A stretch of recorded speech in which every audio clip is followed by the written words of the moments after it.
I'm Ty with WTI, and I wanted to show you guys one of the best lotions I've ever stumbled across. It's this NIVEA Intense Healing Body Lotion.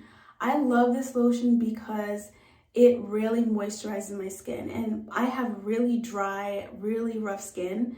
So even when I wash my hands, any lotion I put on just washes off with it, but this one doesn't. It really sinks into my skin and really absorbs, and it keeps my skin moisturized throughout the entire day. So I love that about this lotion.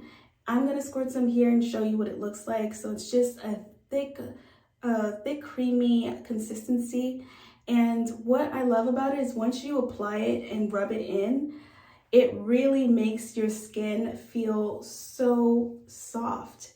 And I love the smell. It smells like cocoa butter or like some sort of flower. It smells really good, like almost like a spa. Like it just smells so good. So putting this on and smelling like that, and then feeling my soft skin, knowing that my skin is usually rough, this has been a huge game changer for me. So if you have rough, dry skin, I highly recommend that you try this. I think you'll love it just as much as I do. And that's my point of view.